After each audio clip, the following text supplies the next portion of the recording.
Title: Beauty and the Beast. Author: Anonymous. Once upon a time, in a very far-off country, there lived a merchant who had been so fortunate in all his undertakings that he was enormously rich. As he had, however, 6 sons and 6 daughters, he found that his money was not too much to let them all have everything they fancied, as they were accustomed to do. But one day a most unexpected misfortune befell them. Their house caught fire and was speedily burnt to the ground, with all the splendid furniture, the books, pictures, gold, silver, and precious goods it contained, and this was only the beginning of their troubles. Their father, who had until this moment prospered in all ways, suddenly lost every ship he had upon the sea, either by dint of pirates, shipwreck, or fire. Then he heard that his clerks in distant countries, whom he trusted entirely, had proved unfaithful, and at last from great wealth he fell into the direst poverty. All that he had left was a little house in a desolate place at least 100 leagues from the town in which he had lived, and to this he was forced to retreat with his children, who were in despair at the idea of leading such a different life. Indeed, the daughters at first hoped that their friends, who had been so numerous while they were rich, would insist on their staying in their houses now they no longer possessed one. But they soon found that they were left alone, and that their former friends even attributed their misfortunes to their own extravagance, and showed no intention of offering them any help. So nothing was left for them but to take their departure to the cottage, which stood in the midst of a dark forest, and seemed to be the most dismal place upon the face of the earth. As they were too poor to have any servants, the girls had to work hard, like peasants, and the sons, for their part, cultivated the fields to earn their living.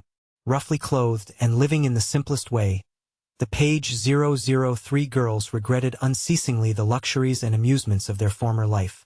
Only the youngest tried to be brave and cheerful. She had been as sad as anyone when misfortune first overtook her father, but soon recovering her natural gaiety, she set to work to make the best of things, to amuse her father and brothers as well as she could, and to try to persuade her sisters to join her in dancing and singing. But they would do nothing of the sort, and, because she was not as doleful as themselves, they declared that this miserable life was all she was fit for. But she was really far prettier and cleverer than they were. Indeed, she was so lovely that she was always called Beauty. After 2 years, when they were all beginning to get used to their new life, something happened to disturb their tranquility. Their father received the news that one of his ships, which he had believed to be lost, had come safely into port with a rich cargo. All the sons and daughters at once thought that their poverty was at an end, and wanted to set out directly for the town. But their father, who was more prudent, begged them to wait a little, and, though it was harvest time and he could ill be spared, determined to go himself first to make inquiries. Only the youngest daughter had any doubt but that they would soon again be as rich as they were before, or at least rich enough to live comfortably in some town where they would find amusement and gay companions once more. So they all loaded their father with commissions for jewels and dresses which it would have taken a fortune to buy. Only Beauty, feeling sure that it was of no use, did not ask for anything. Her father, noticing her silence, said, "And what shall I bring for you, Beauty?" "The only thing I wish for is to see you come home safely," she answered. But this reply vexed her sisters, who fancied she was blaming them for having asked for such costly things. Her father, however, was pleased, but as he thought that at her age she certainly ought to like pretty presents, he told her to choose something. "Well, dear father," she said, "as you insist upon it, I beg that you will bring me a rose. I have not seen one since we came here, and I love them so much."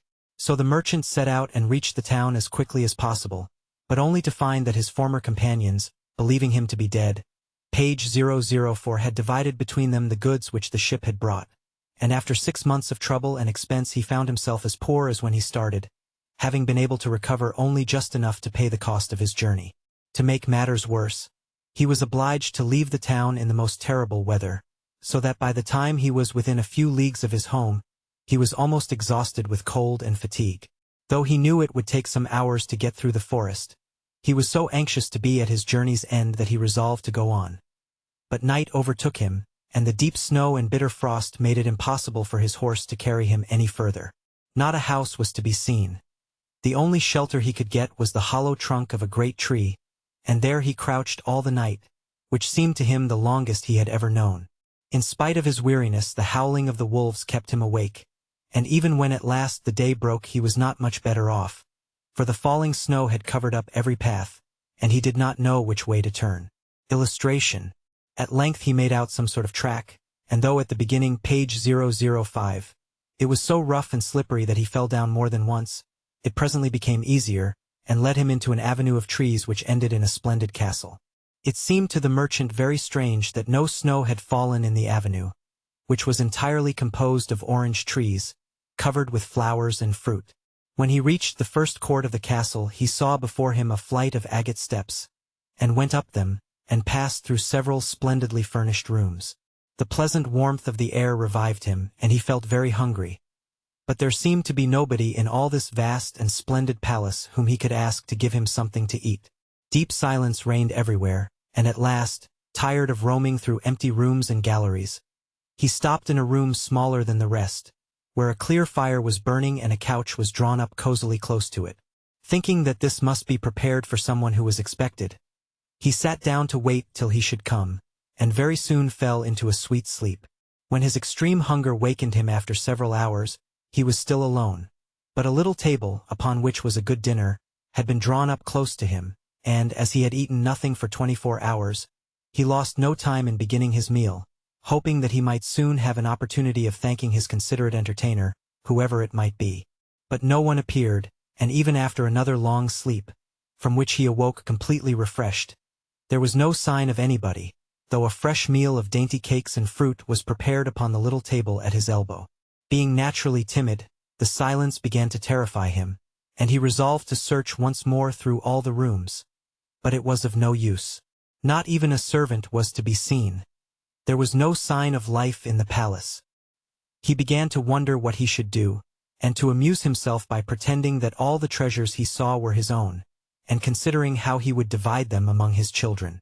Then he went down into the garden, and though it was winter everywhere else, here the sun shone, and the birds sang, and the flowers bloomed, and the air was soft and sweet. The merchant, in ecstasies with all he saw and heard, said to himself, "All this must be meant for me. I will go this minute and bring my children to share all these delights." In spite of being so cold and weary when he reached the castle, he had page 006 taken his horse to the stable and fed it. Now he thought he would saddle it for his homeward journey, and he turned down the path which led to the stable.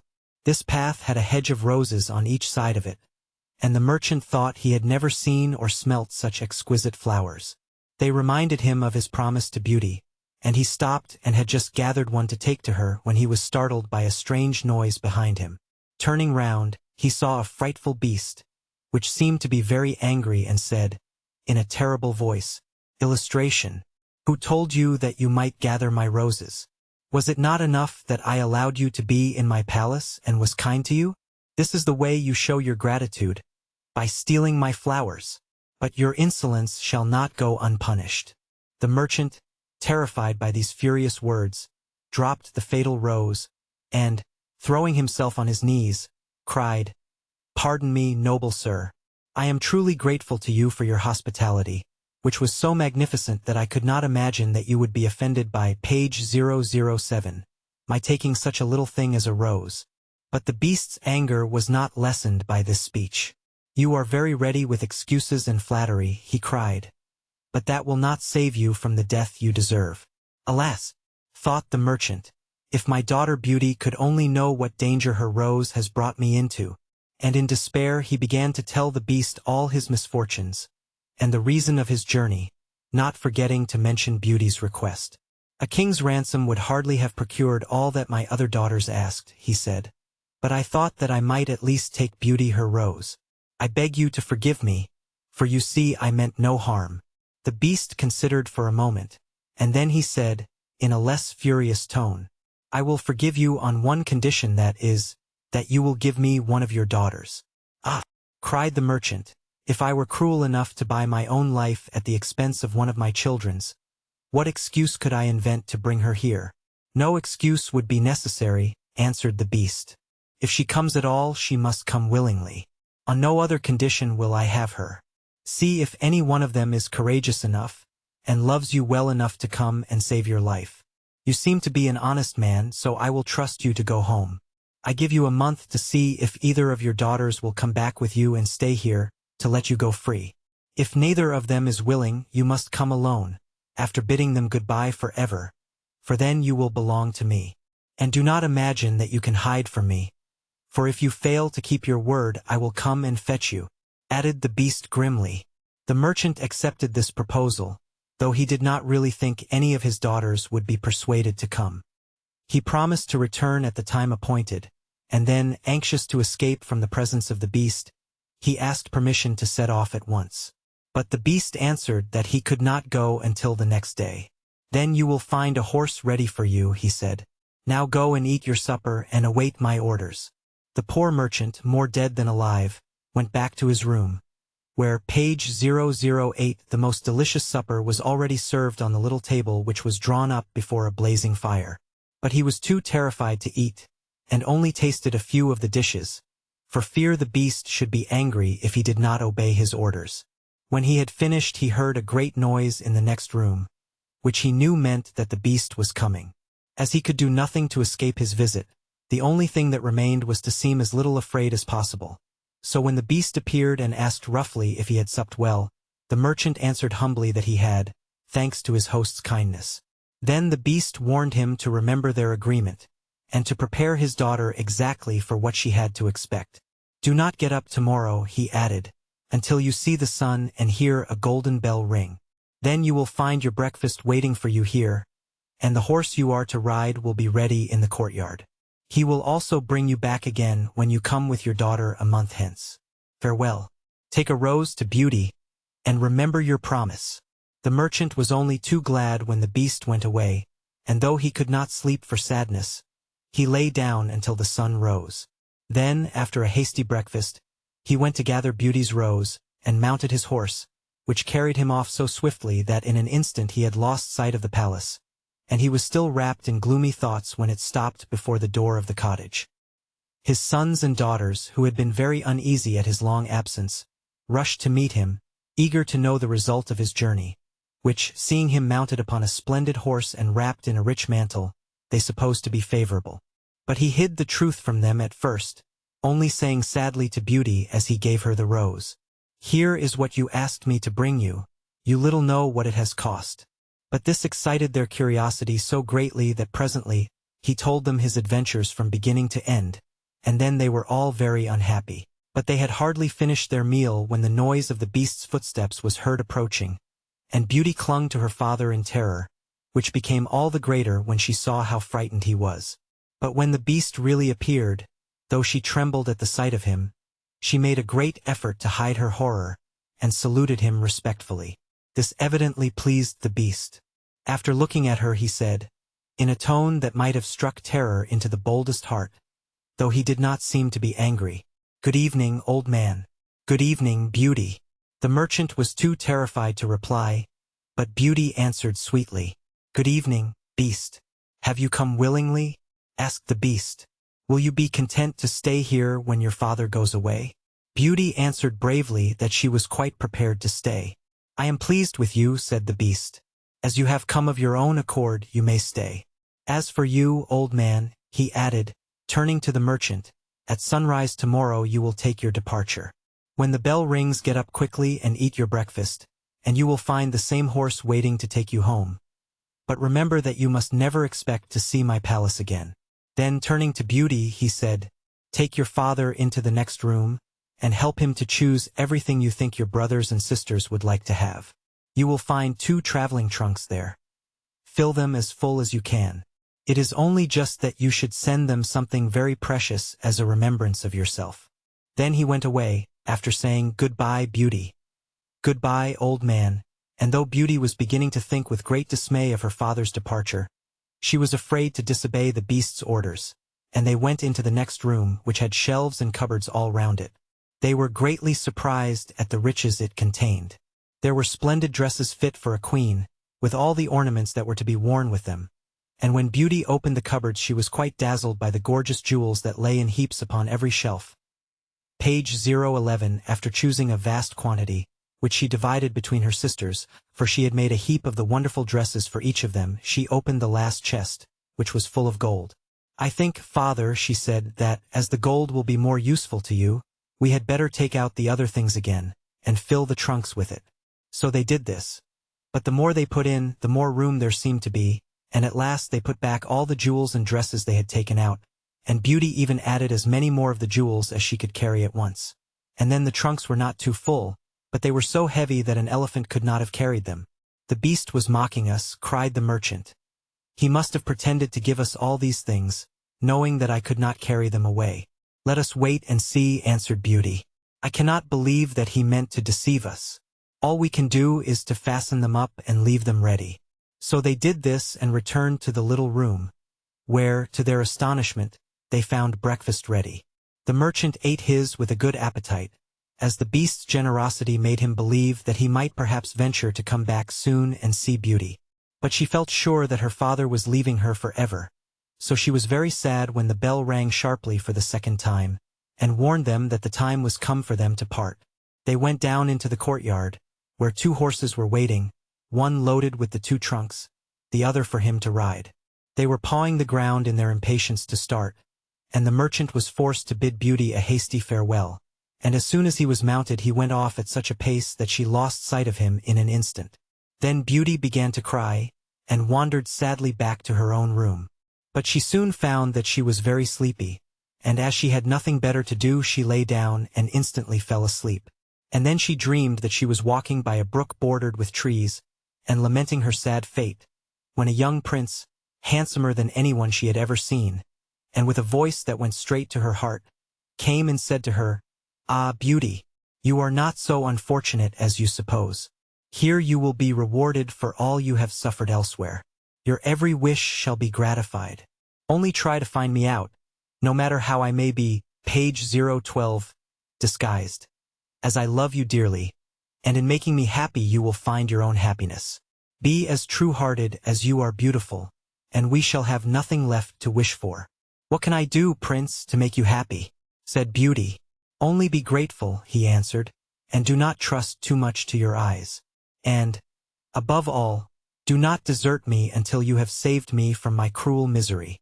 After this she thought she found herself in a room with a stately and beautiful lady, who said to her, "Dear Beauty, try not to regret all you have left behind you, for you are destined to a better fate. Only do not let yourself be deceived by appearances." Illustration. Beauty found her dream so interesting that she was in no hurry to awake, but presently the clock roused her by calling her name softly 12 times, and then she got up and found her dressing table set out with everything she could possibly want, and when her toilet was finished she found dinner was waiting in the room next to hers. But dinner does not take very long when you are all by yourself, and very soon she sat down cozily in the corner of a sofa, and began to think about the charming prince she had seen in her dream. "He said I could make him happy," said Beauty to herself. Page 013. "It seems, then, that this horrible beast keeps him a prisoner. How can I set him free? I wonder why they both told me not to trust to appearances. I don't understand it. But, after all, it was only a dream, so why should I trouble myself about it? I had better go and find something to do to amuse myself." So she got up and began to explore some of the many rooms of the palace. The first she entered was lined with mirrors, and Beauty saw herself reflected on every side, and thought she had never seen such a charming room. Then a bracelet which was hanging from a chandelier caught her eye, and on taking it down she was greatly surprised to find that it held a portrait of her unknown admirer, just as she had seen him in her dream. With great delight she slipped the bracelet on her arm, and went on into a gallery of pictures, where she soon found a portrait of the same handsome prince, as large as life, and so well painted that as she studied it he seemed to smile kindly at her. Tearing herself away from the portrait at last, she passed through into a room which contained every musical instrument under the sun, and here she amused herself for a long while in trying some of them, and singing until she was tired. The next room was a library, and she saw everything she had ever wanted to read, as well as everything she had read, and it seemed to her that a whole lifetime would not be enough even to read the names of the books. There were so many. By this time it was growing dusk, and wax candles and diamond and ruby candlesticks were beginning to light themselves in every room. Beauty found her supper served just at the time she preferred to have it, but she did not see anyone or hear a sound, and, though her father had warned her that she would be alone, she began to find it rather dull. But presently she heard the beast coming, and wondered tremblingly if he meant to eat her up now. However, as he did not seem at all ferocious, and only said gruffly, "Good evening, Beauty," she answered cheerfully and managed to conceal her terror.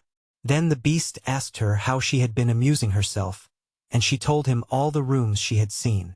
Then he asked if she thought she could be happy in his palace, and Beauty answered that everything was so beautiful that she would be very page 014 hard to please if she could not be happy. And after about an hour's talk Beauty began to think that the beast was not nearly so terrible as she had supposed at first. Then he got up to leave her, and said in his gruff voice, "Do you love me, Beauty? Will you marry me?" "Oh, what shall I say?" cried Beauty, for she was afraid to make the beast angry by refusing. "Say yes or no without fear," he replied. "Oh, no, beast," said Beauty hastily. "Since you will not, good night, Beauty," he said. And she answered, "Good night, beast," very glad to find that her refusal had not provoked him. And after he was gone she was very soon in bed and asleep, and dreaming of her unknown prince. She thought he came and said to her, "Ah, Beauty, why are you so unkind to me? I fear I am fated to be unhappy for many a long day still." And then her dreams changed, but the charming prince figured in them all. And when morning came her first thought was to look at the portrait and see if it was really like him, and she found that it certainly was. This morning she decided to amuse herself in the garden, for the sun shone, and all the fountains were playing.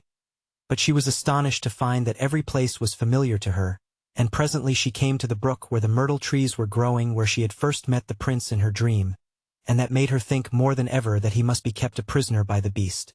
When she was tired she went back to the palace, and found a new room full of materials for every kind of work, ribbons to make into bows, and silks to work into flowers. Then there was an aviary full of rare birds, which were so tame that they flew to Beauty as soon as they saw her, and perched upon her shoulders and her head. "Pretty little creatures," she said, "how I wish that your cage was nearer to my room, that I might often hear you sing." So saying she opened a door, and found to her delight that it led into her own room, though she had thought it was quite the other side of the palace. Page 015 illustration. There were more birds in a room farther on, parrots and cockatoos that could talk, and they greeted Beauty by name. Indeed, she found them so entertaining that she took one or two back to her room, and they talked to her while she was at supper, after which the beast paid her his usual visit, and asked the same questions as before, and then with a gruff good night he took his departure, and Beauty went to bed to dream of her mysterious prince. The days passed swiftly in different amusements, and after a while Beauty found out another strange thing in the palace, which often pleased her when she was tired of being alone. There was one room which she had not noticed particularly. It was empty, except that under each of the windows stood a very comfortable chair, and the first time she had looked out of the window it had seemed to her that a black curtain prevented her from seeing anything outside. But the second time she went into the room, happening to be tired, she sat down in one of the chairs, when instantly the curtain was rolled aside, and a most amusing pantomime was acted before her. There were dances and colored lights and music and pretty dresses, and it was all so gay that Beauty was in ecstasies. After that she tried the other 7 windows in turn, and there was some new and surprising entertainment to be seen from each of them, so that Beauty never could feel lonely any more. Every evening after page 016 supper the beast came to see her, and always before saying good night asked her in his terrible voice, "Beauty, will you marry me?" And it seemed to Beauty, now she understood him better, that when she said, "No, beast," he went away quite sad. But her happy dreams of the handsome young prince soon made her forget the poor beast, and the only thing that at all disturbed her was to be constantly told to distrust appearances, to let her heart guide her, and not her eyes, and many other equally perplexing things, which, consider as she would, she could not understand. So everything went on for a long time, until at last, happy as she was, Beauty began to long for the sight of her father and her brothers and sisters. And one night, seeing her look very sad, the beast asked her what was the matter. Beauty had quite ceased to be afraid of him. Now she knew that he was really gentle in spite of his ferocious looks and his dreadful voice. So she answered that she was longing to see her home once more. Upon hearing this the beast seemed sadly distressed, and cried miserably, "Ah, Beauty, have you the heart to desert an unhappy beast like this? What more do you want to make you happy? Is it because you hate me that you want to escape? "No, dear beast," answered Beauty softly, "I do not hate you, and I should be very sorry never to see you any more, but I long to see my father again. Only let me go for 2 months, and I promise to come back to you and stay for the rest of my life." The beast, who had been sighing dolefully while she spoke, now replied, "I cannot refuse you anything you ask, even though it should cost me my life. Take the 4 boxes you will find in the room next to your own, and fill them with everything you wish to take with you. But remember your promise and come back when the 2 months are over, or you may have cause to repent it, for if you do not come in good time you will find your faithful beast dead. You will not need any chariot to bring you back. Only say goodbye to all your brothers and sisters the night before you come away, and when you have gone to bed turn this ring round upon your finger and say firmly, 'I wish to go back to my palace and see my page 017 beast again. Good night, Beauty. Fear nothing, sleep peacefully, and before long you shall see your father once more.'" As soon as Beauty was alone she hastened to fill the boxes with all the rare and precious things she saw about her, and only when she was tired of heaping things into them did they seem to be full. Then she went to bed, but could hardly sleep for joy. And when at last she did begin to dream of her beloved prince, she was grieved to see him stretched upon a grassy bank sad and weary, and hardly like himself. "What is the matter?" she cried. But he looked at her reproachfully, and said, "How can you ask me, cruel one? Are you not leaving me to my death perhaps?" "Ah, don't be so sorrowful," cried Beauty. "I am only going to assure my father that I am safe and happy. I have promised the beast faithfully that I will come back, and he would die of grief if I did not keep my word." "What would that matter to you?" said the prince. "Surely you would not care?" "Indeed, I should be ungrateful if I did not care for such a kind beast," cried Beauty indignantly. "I would die to save him from pain.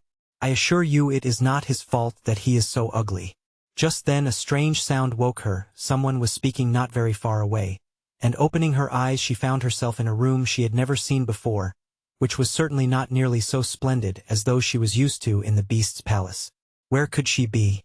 She got up and dressed hastily, and then saw that the boxes she had packed the night before were all in the room. While she was wondering by what magic the beast had transported them and herself to this strange place, she suddenly heard her father's voice, and rushed out and greeted him joyfully. Her brothers and sisters were all astonished at her appearance, as they had never expected to see her again, and there was no end to the questions they asked her. She had also much to hear about what had happened to them while she was away, and of her father's journey home. But when they heard that she had only come to be with them for a short time, and then must go back to the beast's palace forever, they lamented page 018 loudly. Then Beauty asked her father what he thought could be the meaning of her strange dreams, and why the prince constantly begged her not to trust to appearances. After much consideration he answered, "You tell me yourself that the beast, frightful as he is, loves you dearly, and deserves your love and gratitude for his gentleness and kindness. I think the prince must mean you to understand that you ought to reward him by doing as he wishes you to, in spite of his ugliness." Beauty could not help seeing that this seemed very probable. Still, when she thought of her dear prince who was so handsome, she did not feel at all inclined to marry the beast. At any rate, for 2 months she need not decide, but could enjoy herself with her sisters. But though they were rich now, and lived in a town again, and had plenty of acquaintances, Beauty found that nothing amused her very much, and she often thought of the palace where she was so happy, especially as at home she never once dreamed of her dear prince, and she felt quite sad without him. Then her sisters seemed to have got quite used to being without her, and even found her rather in the way, so she would not have been sorry when the 2 months were over but for her father and brothers, who begged her to stay, and seemed so grieved at the thought of her departure that she had not the courage to say goodbye to them. Every day when she got up she meant to say it at night, and when night came she put it off again, until at last she had a dismal dream which helped her to make up her mind. She thought she was wandering in a lonely path in the palace gardens, when she heard groans which seemed to come from some bushes hiding the entrance of a cave, and running quickly to see what could be the matter, she found the beast stretched out upon his side, apparently dying. He reproached her faintly with being the cause of his distress, and at the same moment a stately lady appeared, and said very gravely, "Ah, Beauty, you are only just in time to save his life. See what happens when people do not keep their promises. If you had delayed 1 day more, you would have found him dead." Beauty was so terrified by this dream that the next morning she announced her intention of going back at once, and that very night she said goodbye to her father and all her brothers and sisters, and as soon, page 019. As she was in bed she turned her ring round upon her finger and said firmly, "I wish to go back to my palace and see my beast again," as she had been told to do. Then she fell asleep instantly, and only woke up to hear the clock saying, "Beauty, Beauty," 12 times in its musical voice, which told her at once that she was really in the palace once more. Everything was just as before, and her birds were so glad to see her. But Beauty thought she had never known such a long day, for she was so anxious to see the beast again that she felt as if supper time would never come. Illustration. But when it did come and no beast appeared, she was really frightened. So, after listening and waiting for a long time, she ran down into the garden to search for him. Up and down the paths and avenues ran poor Beauty, calling him in vain, for no one answered, and not a trace of him could she find. Until at last, quite tired, she stopped for a minute's rest, and saw that she was standing opposite the shady path she had seen in her dream. She rushed down it, and sure enough, there was the cave, and in it lay the beast asleep as Beauty thought. Quite glad to have found him, she ran up and stroked his head, but to her horror he did not move or open his eyes. "Oh, he is dead, and it is all my fault," said Beauty, crying bitterly. But then, looking at him again, she fancied he still breathed, and hastily, page 020, fetching some water from the nearest fountain, she sprinkled it over his face, and to her great delight he began to revive. "Oh, beast, how you frightened me," she cried. "I never knew how much I loved you until just now, when I feared I was too late to save your life. Can you really love such an ugly creature as I am?" said the beast faintly. "Ah, Beauty, you only came just in time. I was dying because I thought you had forgotten your promise.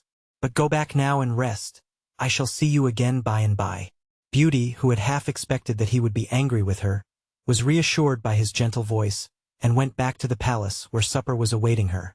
And afterwards the beast came in as usual and talked about the time she had spent with her father, asking if she had enjoyed herself, and if they had all been very glad to see her. Beauty answered politely, and quite enjoyed telling him all that had happened to her. And when at last the time came for him to go, and he asked, as he had so often asked before, "Beauty, will you marry me?" she answered softly, "Yes, dear beast."